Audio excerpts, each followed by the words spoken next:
Hello everybody, welcome to our SENZI sessions. I am Gianmarco, the founder of SENZI Education. Hi everyone, I'm Rebecca Chang and I'm the styling director for SENZI Education. Now we are about to introduce you to an exceptional guest today. We are overwhelmed to get the opportunity to have him with us. I look up to him as my biggest inspiration, a hair icon, a true artist, and a living example that you can be successful and still be very humble and down to earth. Now, I'm not exaggerating by saying that today's interview, it will be a piece of treasure for all hairdressers of today and the future generation. I can go on and on with this. So without any further ado, I have the pleasure to introduce to us our next guest, my mentor and iconic hairdresser, Gary Gill. Hi, Gary. Hi. Hello, Rebecca. Hi, Marco. How are you going? We're good, very good. Thank you, Gij, for taking your time to, speak with us. Thanks for asking me. No problem. It's a real honor. Thank you. A lot of hairdressers out there that know you as a session stylist, but not everyone is aware that you've had so much experience in different areas in the hairdressing industry. One of them being a salon owner for quite a long time. So can we speak something about your experience as a salon owner for how many years, Gij? 18 years. Wow. Yeah. And I think everyone would love to hear your story, Gary, and how you started and your salon experience. I'm curious, like I can't wait to hear from you. Yeah, I mean, I started when I was 22 and finished when I was 40. So the funny thing about that, which I was thinking earlier, that it spans quite a long part of your life, and what I was like when I was 22 and what I was like when I was 40 was like two different people. So yeah. I had being a salon owner at a very young age. So I started working in Southwest London at a small independent salon, and they had there were people from sassoons there. So I had a sassoon training, which I didn't really realise was it was only when I started it that I thought, oh, this is quite good. This is actually not bad. So I was very, very fortunate to get a really good training, and I had a fantastic teacher. And I've said before that, even now when I'm cutting, sometimes I can hear her talking in my head, giving me instructions about graduation and layers and different lines. And I still hear it, and it's such a nice thing. It's such a familiar voice. And she was fantastic. She gave me a lot of time. She did extra training with me. What was that feeling? Was it a feeling, a smell, a vision of what you saw? What was that thing that made you feel this is what I want to do for the rest of my life? I think it was all of a sudden feeling like this is where I can express myself without getting into trouble. This is where I can express myself and be in a safe place. And it was in the kind of beginning of the 80s. There was some good music. The fashion was kind of going in a funny direction, which was good as well at the time, and there was some great haircuts, obviously. And I just thought, this is it. I can do it all those things I've wanted to do, I can do it, and I can express myself and make something of myself. And the people I worked with were great. They were amazing people, and I'm still friends with all of them now, and some of them still live nearby here. And I think, it was the first time in my life where I thought, I've come to the right place. This is it. This is where I'm going.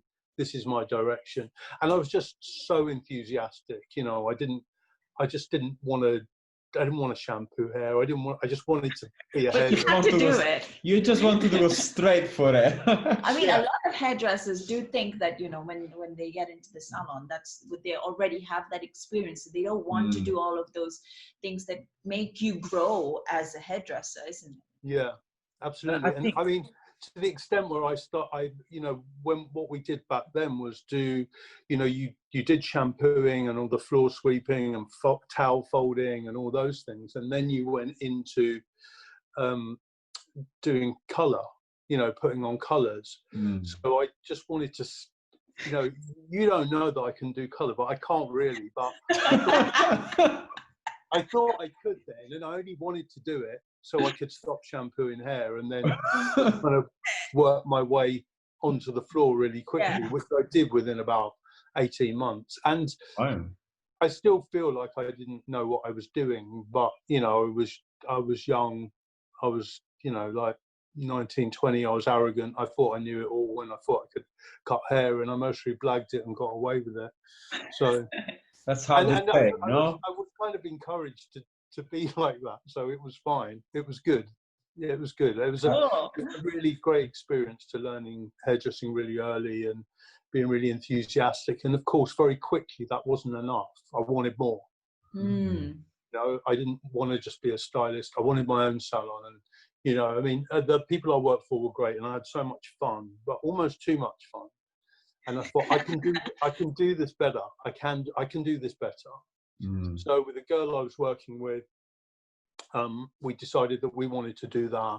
My mum was also a hairdresser, not, in a different time, but she was interested in working with us. And my dad was a good businessman. He'd run her salon before. So we just started all working together and opened our own salon. And I was 21, and I just thought, yeah, I know what I'm doing. I can do this.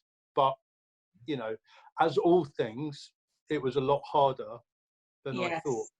And it was very, very quickly, I thought, oh God, this is really difficult. I made a lot of mistakes for many years. I think it was only about 6 or 7 years in that I had to sit down and think, you're making loads of mistakes. This isn't going to survive or succeed unless you, sit down and try and work out what you need to do to make this better. By that time, I was almost approaching 30. So, it was a good age where you change and you start. I felt like the whole thing wasn't a bit of a joke anymore. And I started taking it really seriously and retraining on how to be a better salon owner. And we didn't know that your mom was a hairdresser. Right. So I guess that helped you a lot to start your salons at such an early age, 21.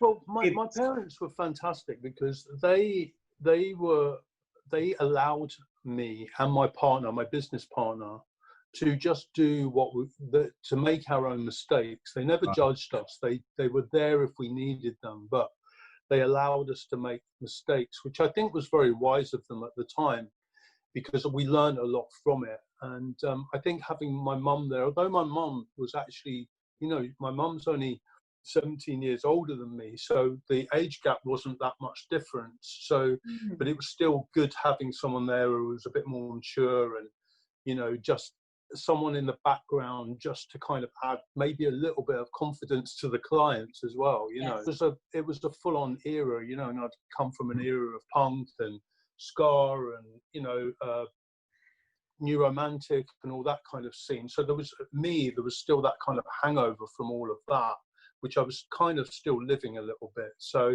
I think my mum added a kind of a nice kind of leveler there, Because Gij, that you had a salon, and during that time where there were one of the most iconic periods of fashion at that time. Do you think it is really important as a salon owner to know what's going on in the fashion industry, and also in the streets, because there are a lot of subcultures, and really knowing what is going on in this street, let's call it street fashion, so everyone can understand. I think it is important, but I think one thing to take into consideration is that being a salon owner, it was half and half. There was 50%. I came to realize that 50% of it was having your finger on the pulse, and also being a good business person to be able to turn that kind of creative energy into something.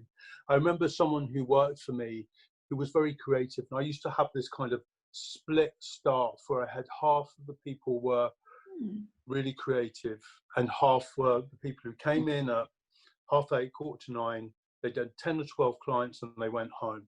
And goodbye. And then I had another, 4 or 5 people who, maybe like me, did 4 or 5 clients a day, cutting really slowly, not really making the salon any money, but creating a kind of a creative platform and a aesthetic for the salon. So we were getting that really mixed clientele between, a lot of young students and like youth in the area of where we were, and those older clients. So we needed both of those things to create the perfect balance.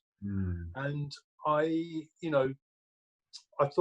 felt like even from the beginning it was really important to create that. And that this one guy who used to work for me, who was very, very creative, we used to go and do shows and seminars together. He used to say to me, "Gary, why can't we just have everybody like us?" And I said, the fact is, we wouldn't make any money. If everyone was like us, we wouldn't make any money. We need the people who just want to come in and they want to do their clients and they want to go home. We need those people. They're really important to us. They allow us to do the creative stuff. And the creative stuff keeps our reputation good with other salons, with other hairdressers. So we're attracting really good staff as well. And also, with the clients, they might not have wanted the pictures of the haircuts we had on the wall, but they wanted to come to a salon which was doing interesting things and going places, and the staff were energized by that, and they had enthusiasm because they were in somewhere that was doing good, interesting things. And I think that's really important. And I learned that, I think I've told this before, but I met Trevor Sorbet at a seminar back in the 80s. And in the 80s, he's still amazing, but in the 80s, he was, the best hairdresser on the planet with some of the cuts he was doing. I bumped into him about a week later in a shop in Kings Road, and I went up to him and said, "Do you remember me? I was at your seminar." And he said, "Yeah, of course I do." And we had a nice chat. And I learned a lot from him in terms of, I loved his humility. I loved the fact he remembered me. And then he went on to say, "Why didn't you come to our Covent Garden salon when you've got some time off from work and, just see how we do things?" And I thought that I would go there and see them doing like amazing, cool haircuts all day long. But of course they didn't. Like us, they were doing the clients that made them money. And so they had to facilitate their base of their clientele, which were that help them pay the rent in Covent Garden, help them pay the staff, and help them, keep the salon looking good, and just generally put the money into the salon. And I just think it's so important that there's that really nice balance between business and creativity. And I think that's, in coming from myself running my own company, I think that it's always kind of hard to find that fine balance, because at the end of the day, one thing support to another, as you just said. The business will support your creativity. So if you don't have the money, the budget to do what you love to do, and vice versa, the creativity, it kind of create the experience in your salon or your academy, wherever it is that you are. So I think, having your, knowing you, Gary, that with your, I think you always had this unique and special taste and vision for things, right? So how did you keep your integrity in the salon with your vision, with your taste, with your creative direction, and keeping clients happy at the same time? You get that kind of balance. Because that's quite hard, I believe. My dad was taking care of the kind of, hardcore business side of stuff. My mum was, at the time when we started, it was just me and my mum and my business partner, and my mum was doing colour, and she was running the desk, and, she was doing all sorts of stuff. And my mum was an amazing colourist. But I think as we developed, we made an effort to highlight what each member of staff needed, and put them into the kind of groups that made them happy. So there were the members of staff who wanted to do shows and seminars and photo shoots, and there were the people who wanted to maybe do a little bit but not really, and then there were the people who just wanted to do that, and there was people who were rewarded through time off, there was people who were rewarded through money, there was people who were rewarded about going away on a trip with a brand, and you know, so we worked really hard at tailor making people's jobs good for them. I'm saying all of this didn't happen right from the beginning. It took me many years to learn this.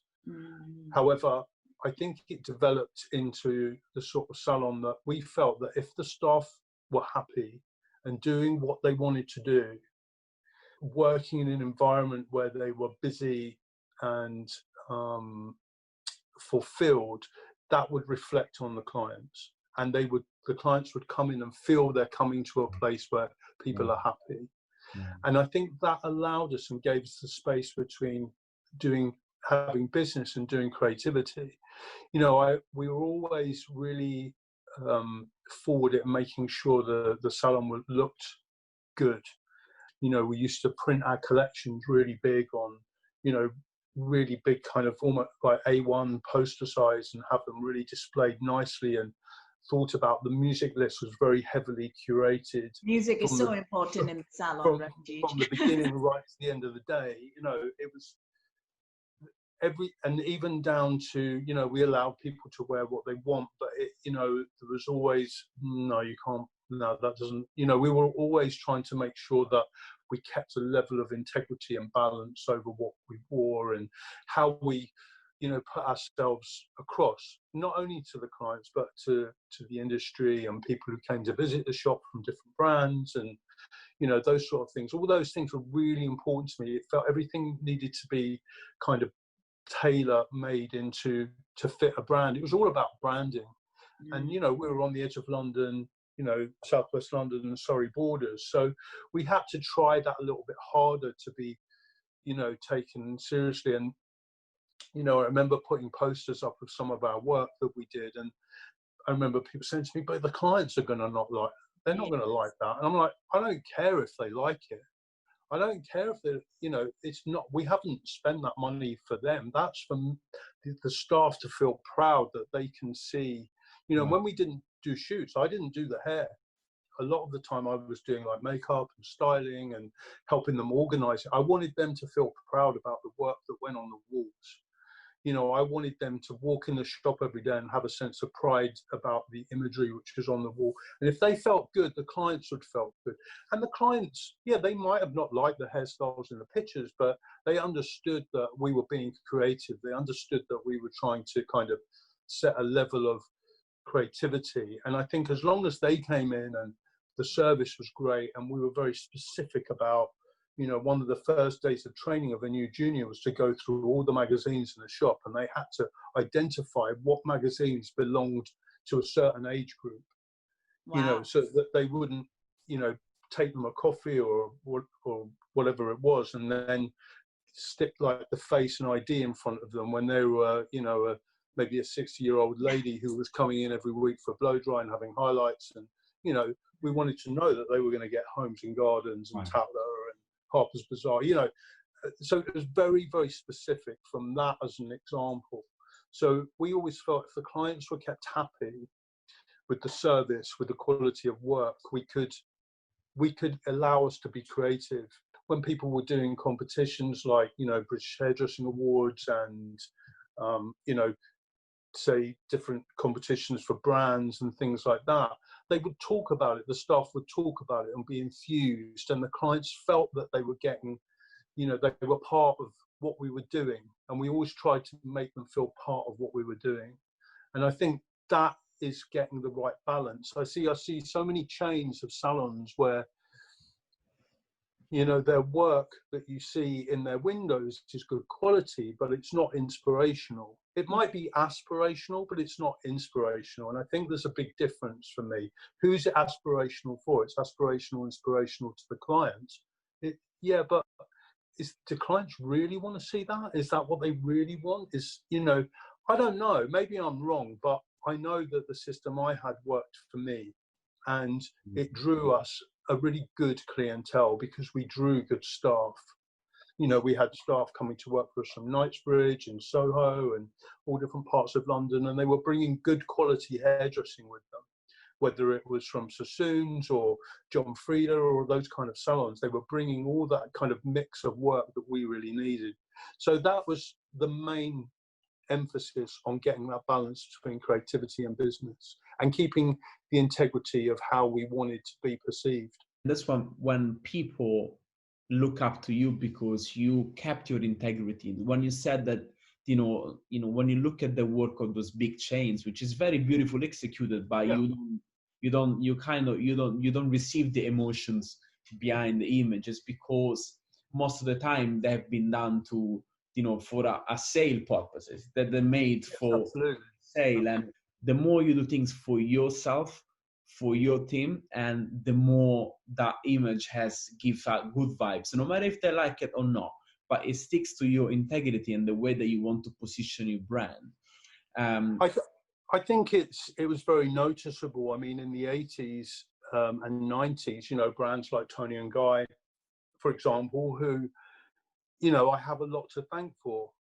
I thought they, in the 80s and 90s, they did a lot of good things for hairdressing. They made hairdressing cool. They attracted a lot of young people. They created a tribe of exactly what I'm talking about. So I took a lot of what they were doing and shrunk it down and made it a little bit more, I guess, high end, and a little bit more, I suppose, a little bit more niche, a little bit more personal.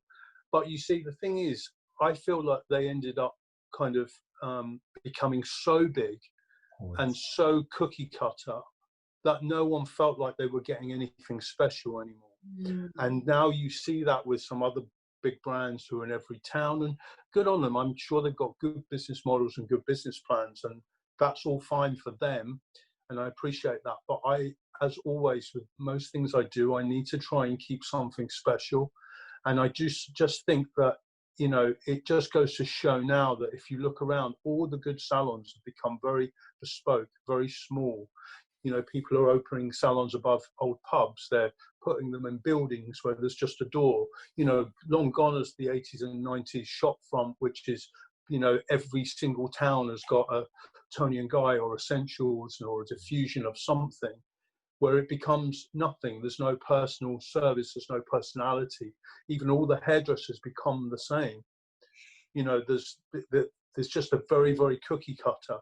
And I think that worked in the 80s and 90s when, business was good and there was lots of money around. But I don't think it works now. I think when we're in times of, especially times where we're at the moment, and, difficulties, financially, that people want to go back to a kind of a safety. They want to go back to a smaller thing, something they can trust, something personal.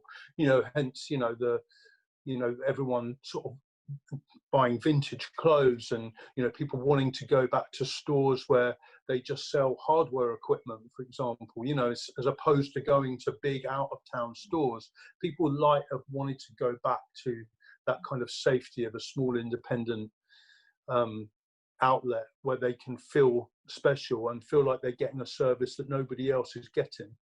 And I think that's always what I wanted to do with my business then, as I feel like I want to do my business now. It was really important. I do believe and agree with you that the future of hairdressing is definitely more bespoke and more curated and more centered, if we can say like that. I mean, I think that word curated is so poignant in this conversation. It's not contrived, it's curated. It's about creating something as a salon owner or as a leader in creativity, is that you're curating, your output is being curated to such a specific point that you're known for doing that, right? Yeah. And I think these days the competition is so big in everything that we do. It's so important that you get known for doing something specific and being a certain way, as opposed to trying to be everything. It's a bit like going to a restaurant where the menu's got 400 things on the menu. You know that most of it's not going to be that good because there's too many things on there. Whereas you go to a restaurant where they've got 10 choices, you know that they're going to be amazing, but you'd rather people come for a smaller choice than for you being able to do everything. And I think that's what I learned through being a salon owner, was just keeping it really, to a certain extent, simple but curated. Listening to your experience, Gary, is very inspiring, because I think your leadership skills have probably developed with the years, because what you said before is you identified each one of your team member, what they were good at and how they can bring balance into your team, instead of expecting everyone to perform as you wanted to. And creating that balance within the team, do you think is probably what it kept them with you and then make them feel comfortable about themselves? I was really young when I started it, and to be honest with you, I didn't have a clue what I was doing. But I thought I did, and it did take a long time for me to develop. I had to grow up during the time I owned a salon. Some people came to work for me and they were older than me and earning more money than me in my own business. I think it did take me a long time to work that out, but I think the testament was that we had people working for us for many years. We had people working for us for like 15, 16 years, almost the whole time that we had the business. And we retained staff, and we had, I think at the peak we had maybe between 20 and 25 people working for us. So it was a very, it was a big salon. We bought the shop next door and knocked it right through. So we had this one massive space. But what we did do is dedicate one half of the shop to retail, reception, and staff quarters, and the whole other side of the shop was just purely salon floor. So it was really important that we created this kind of luxury environment for people to come into and to be in. And I think I had to learn how to be a good leader. When you're young, to be honest with you, you think, oh, everything's about me, and I know what I'm doing, and everyone's got to do this because that's what I say everyone's got to do. And it took me a long time to understand was the fact that we identified people's needs, and then really pushed them in the areas that they were good at, to get the best out of them. And for me, I think it worked really well. I think we ended up having a really, really strong team because of that. Whereas, we weren't always, I felt with some of the bigger brands, they would, teach everyone 10 haircuts and every client would get that, whether they liked it or not. And we have, as I said, we have people coming from Knightsbridge, from the West End, from, Soho. So we were getting all these different hairdressers, and then we would work really hard on placing the right clients with them, to make sure that those clients were satisfied. And I worked hard not just at getting new staff, but getting the new type of staff that we needed at that time. So if I needed a new stylist, it wasn't any old stylist, it was a stylist to fit into the area where we were maybe short. We didn't have many people who were doing really good blow dries, So there was no point in me taking somebody from, a salon in Soho where they just cut hair and then that's it. I needed that kind of John Frieda style hairdresser, that Knightsbridge style hairdresser. So we were curating our staff base as well. And, having, we get new people in, and our staff would learn a lot from them, and that was really, really important as well. And that we were constantly investing in our staff, whether it's to send them on extra training, whether it was paying for shoots for British Hairdressing Awards, or to do, Trend Vision for Weller, or all those things were very, very costly, but we always paid for them. We didn't expect our staff to pay for those things ourselves. And to a certain element, that gave us a control over the aesthetic as well, So I think investment was so important, and we were constantly putting money back into the salon. And I strongly believe it's like any business, whether what I'm doing now, or being an educator, or being a salon owner, unless you make investment, whether it's time and money or both, you're like a sitting duck in the water, ready to be shot out the water. It's so important to evolve, and involvement means investment in time and money. And do you think that's the key to keep hairdressers motivated? Because you know, I've been there. I think, Rebecca, you have been there. That, you know, I wish I worked with you, G. yes, Gary. Oh, you might have not wished that in the I beginning. am working with you now. Well, Okay, we'll open again. You know, we have applied from now. I'm gonna send you a CV.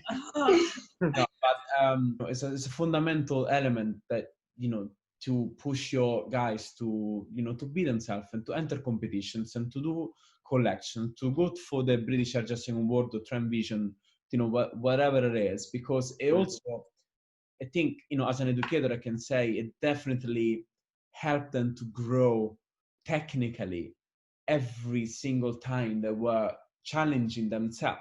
If you work in a salon, again, it should be bespoke. I think every client is so unique, and we should be able to do everything. So we should have a very open mind on the way we approach hair. And you know, I think it sounds amazing. I think the way I see it is that the way I explain it, it's a bit like when you go to a runway show and you see clothes walking down the runway and you think, no one's going to wear that. yeah, It looks great, but no one's going to wear it. What's the point? yeah. I mean, I'm not saying I think that, because I know the process, but the process is very similar. I think when you're going to learn something, or you've got some kind of creative output, or you see something in a magazine and you think, well, you know, that looks great, you know, but what's the point? You know, how's that going to translate? How does that fashion? How does that? I mean, it's like looking at art, isn't it? And, you know, you're going to a gallery and look at a painting and you think, I just don't know how that connects with anything in reality. But I think it's a case of watering things down. And, you know, I always used to say that, especially with education, that as if you come away with one new technique that you can use on a daily basis, which you can add to what you already know, that time has been worthwhile and money's been well spent. If you can come away with one new technique, a new way of graduating, you know, a new way of breaking hair up, or, you know, a new way of cutting in a, you know, really nice baseline or something. If you can just, and you know, when, you know, there's times when somebody shows you something new and you think, oh God, of course. It's so simple. And like all these things, they're simple when you know how. But, you know, if you get, you know, salon owners coming to see you cut hair and educate and say, how can I translate that? I think it's their responsibility as salon owners to make sure that they're able to translate it. I don't think that the responsibility, you know, because, you know, I think we've spoken about this before, whereas, you know, when you go to see some education, you need to be open. You've got to be open to absorbing stuff that maybe for a little bit of time you're uncomfortable with because you don't understand it. And hairdressers are very, very good at trying to cover up the fact that they're uncomfortable. So they'll kind of translate. They'll go, I don't really understand this. So what I'll do is I'll say, yeah, but how am I going to get my clients to have that? Mm-hmm. You know, it's a good way of them covering up the fact that they don't really understand what's going on. So I think that it's really important to, you know, we would say to our staff, look, you know, you're going to something, you're going to see something, you might not like it, you might think it's, you know, it's not cool, or you don't get it, but just try and take something small that's an attitude or a message, something small from it, to see how you can translate it. And if you open your mind to that, you'll find that will seep through into your day-to-day work. Even if it's just one little point about a disconnection through the top, or just something, just to like free up the rigid way that you work on a day-to-day basis, which I know you have to when you're doing 10 to 12 clients a day. You have to kind of work in a pattern. But it was always those times when I think, oh, I haven't got another client. I can just spend a little bit more time and just, you know, think, oh yeah, that disconnection was quite nice. So I'll just maybe adapt it into this haircut. It doesn't have to be so literal. It's just a small part of it, just to free up and just to feel lighter about the way you're doing hair. You know, that kind of, oh, I see. All right, this is cool. This can work. And then everybody gets it after that. You know, do you know what I mean? Yeah. So nowadays, Gary, there are more and more people trying to escape the salon work. They're looking at, you know, it's the new rock and roll, apparently. They might look at Rebecca, you know, she's so young and she's doing all this credit work. They might look at myself traveling but how do you think, how important that is salon work, and how, what did it give you, in to get where you are nowadays? Yeah, I think that's I mean, all these questions have been so great, but I think this question is key to anything that anybody wants to do, whether they wanted to go on do session work, be an educator, work for a brand, training in-house at, say, Weller, or working on the slightly more business side of what they do, at these big brands, which are great jobs too. People want to be creative directors within, some of the big hair care brands where they're organizing shoots and shows, and, they're used to make ideas and incubate and marinate loads of ideas. I think unless you, any of those avenues, unless you've done your time in the salon, unless you've really experienced what it's like to go from sweeping the floor to washing hair to, cutting kids' hair to putting on, semi-permanent colours to blow drying for the more senior stylists, unless you've experienced those steps. And I think working in a salon, and doing clients and doing a column is such a discipline. And there is no way I could have got to where I've got to in my session career unless I'd had such a long salon experience. Because also, to be a session hairdresser these days, you've got to be able to cut hair. It's really important. It's so important. There's a lot more work being done on wigs. There's a lot more models who have, not everyone just has long hair anymore. The designers, the stylists, they expect you to be able to cut hair. Some of the first big shows I did were with Vetements, and they were all about the haircuts. We spent 2 or 3 days transforming people.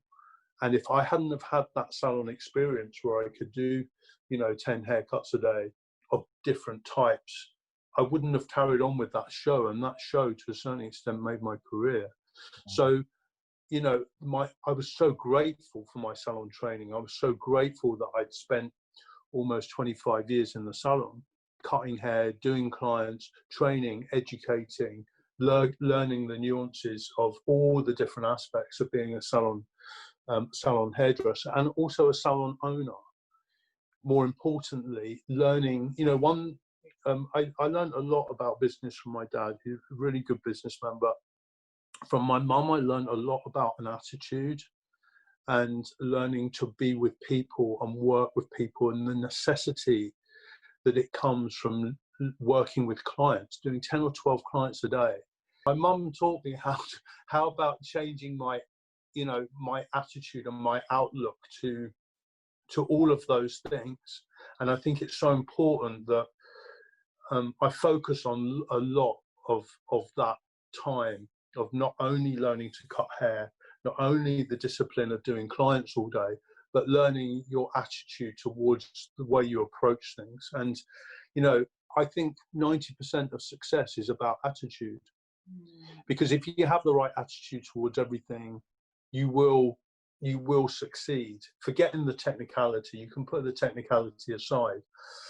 I mean, over the years, I worked with some people who were amazing hair cutters, but weren't good with people. And then people who weren't such great hair cutters, but amazing with people.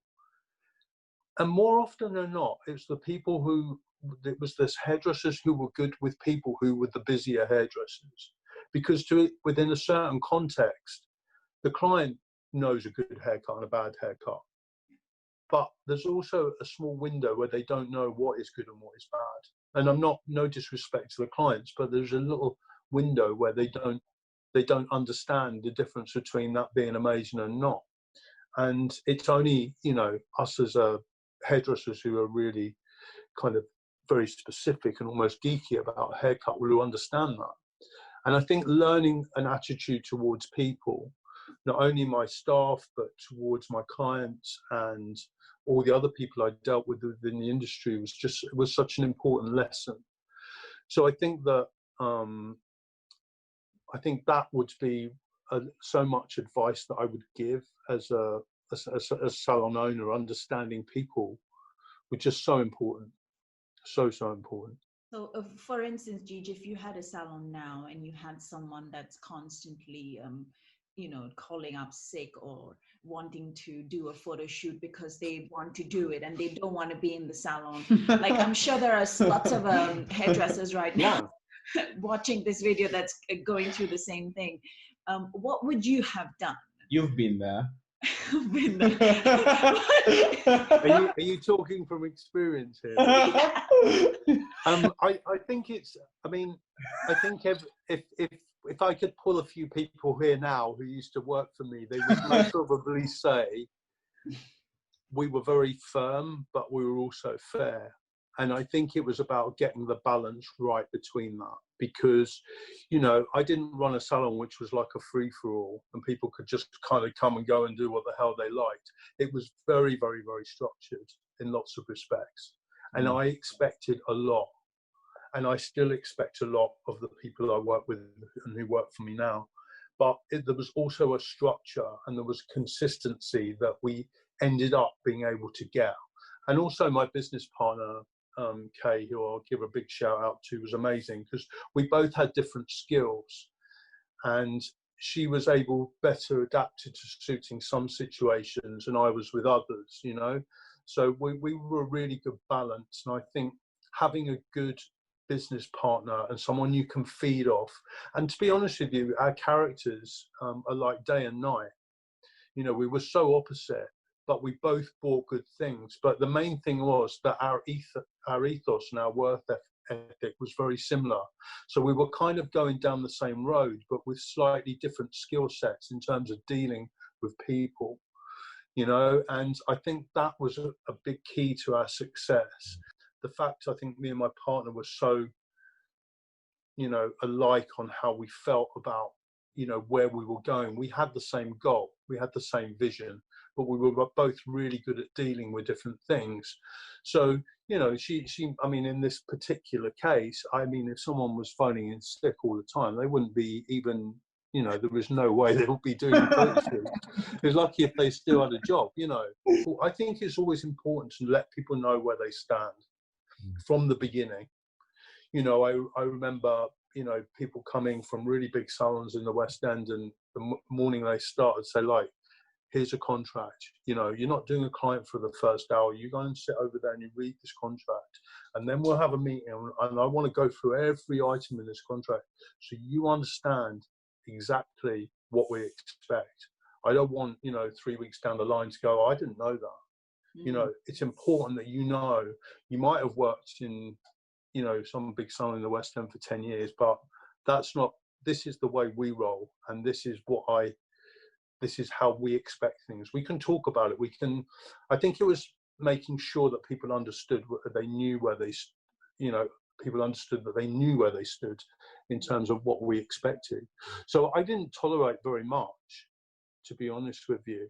Because also when you're running a salon and you've got between, say, 10 to 20 people working for you, you've got a lot of other people to be setting an example to. And I think it was, continuity and consistency in our decisions over, if one person, I want a Saturday off in 3 weeks' time, and then somebody else did, and all of a sudden everyone wants a Saturday off. It was about being very consistent in our decisions and rewarding people for good work and for commitment. And if someone started work on a Saturday and then on the following Monday they said, I want to do a photo shoot next week, and I said, well, you've only worked till a week. That's not happening.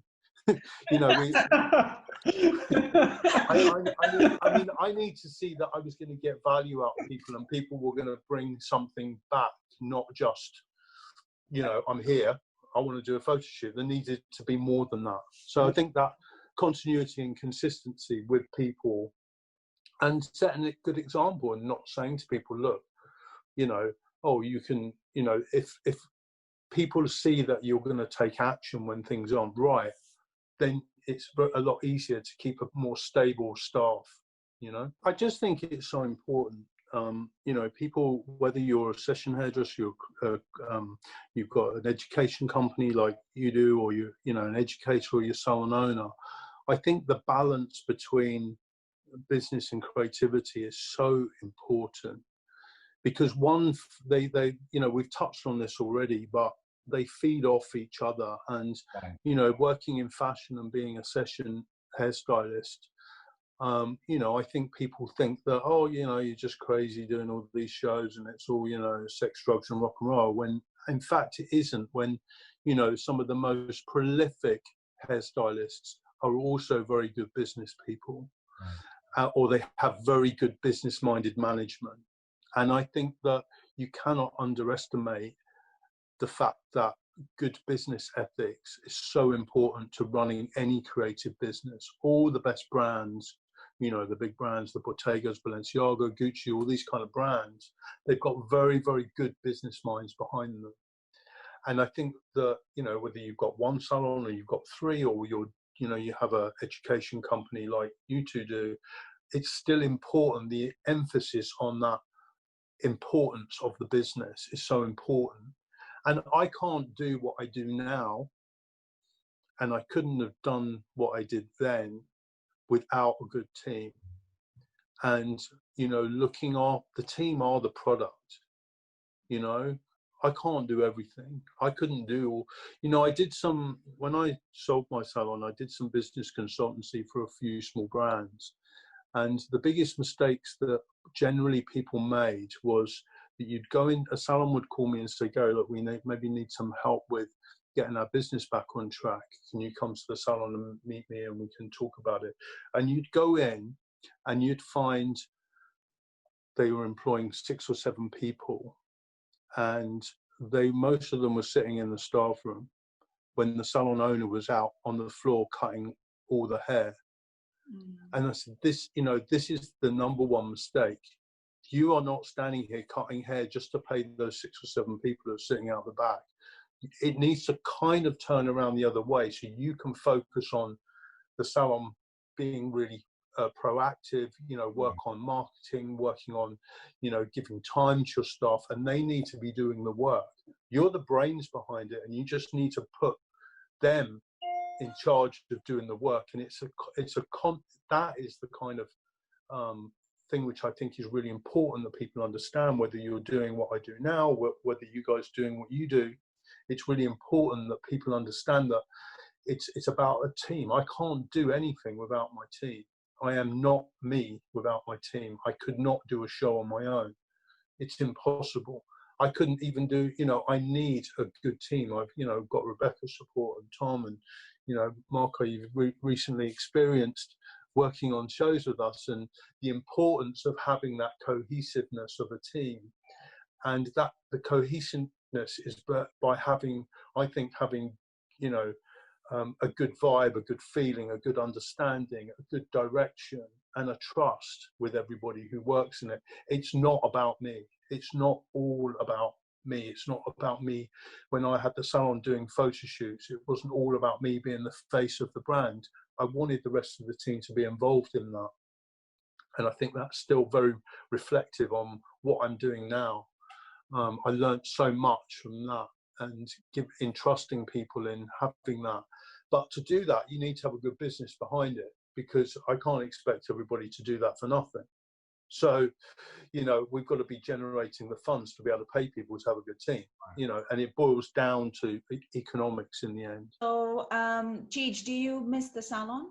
Now that you've been working as a session stylist, do you ever think like, oh, actually, you know, this I remember these days and I really miss that special time in the salon or those special moments? I do. Yeah, I do. And people always expect me to say, no, I don't.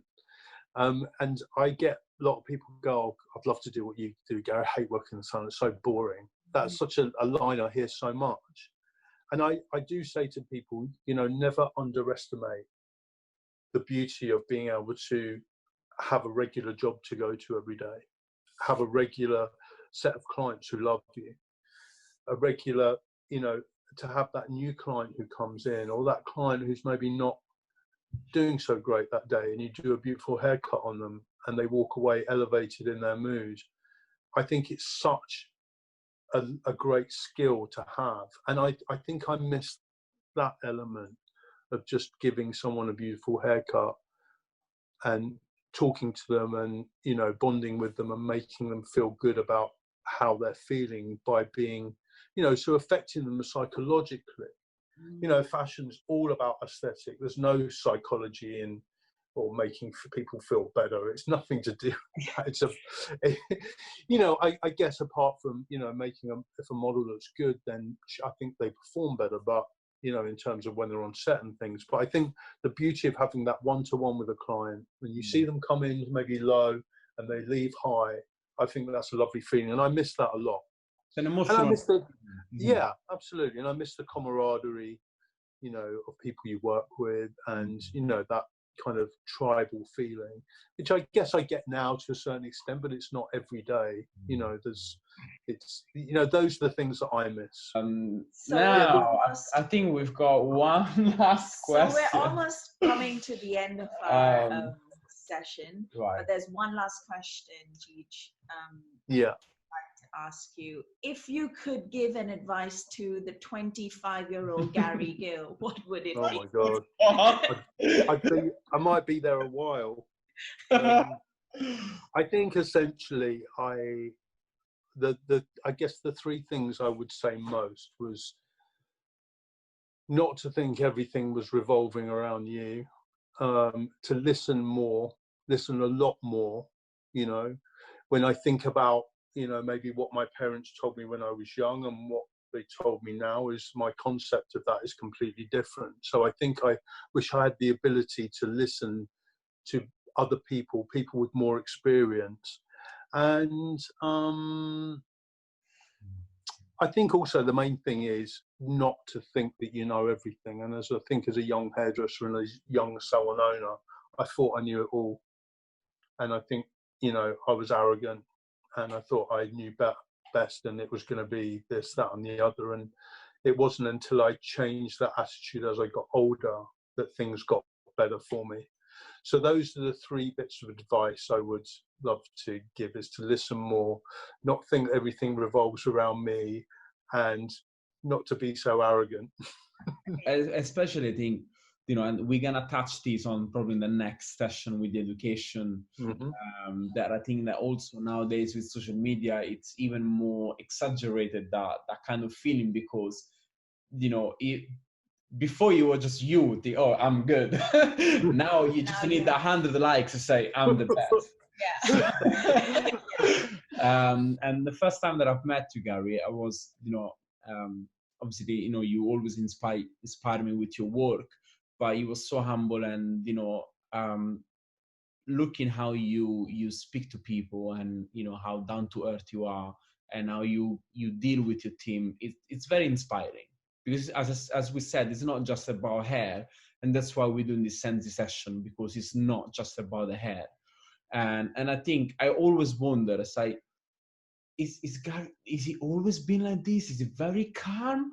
But actually, it's true that I think all of us will learn through hardship, and, you know, mistakes. And I think it's so important that we are open and honest about our journey.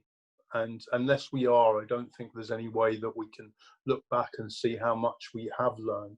And when I consider how I am now to how I was when I was, you know, 18, 19, into being a salon owner when I was 21, 22, I am a completely different person. And it's only, I mean, I'm very honest about what I'm not very good at or what I need to work on. And I'm always looking to improve myself. And I think all the time that you are looking to improve yourself, whether it's just, you know, your mental attitude, or whether it's a skill or whatever, you can always be I've always wanted to try and, especially, you know, work and professionally, just be the best version of who I can be. And I'm not perfect by any stretch of the imagination, and I still have things I need to work on. But I think from a business point of view, I feel like I've used 35 years of experience almost to be the best person I can be at this point in time. Where that goes from there, I don't know. But that also that also you get that and you bring it back to your profession. Because if you're a great hairdresser, but plus you work on yourself, on your mental attitude, on your behavior, on your personal evolution, then Yes. your career, it takes even a higher destination. So I think the word pattern of evolution that's really, really, very poignant for this conversation and the conversations we will be having in the next couple of sessions. So we are going to have another session, actually another two sessions, which the second one we will talk about the education industry, and then we will talk about fashion. Gary, thank you so much.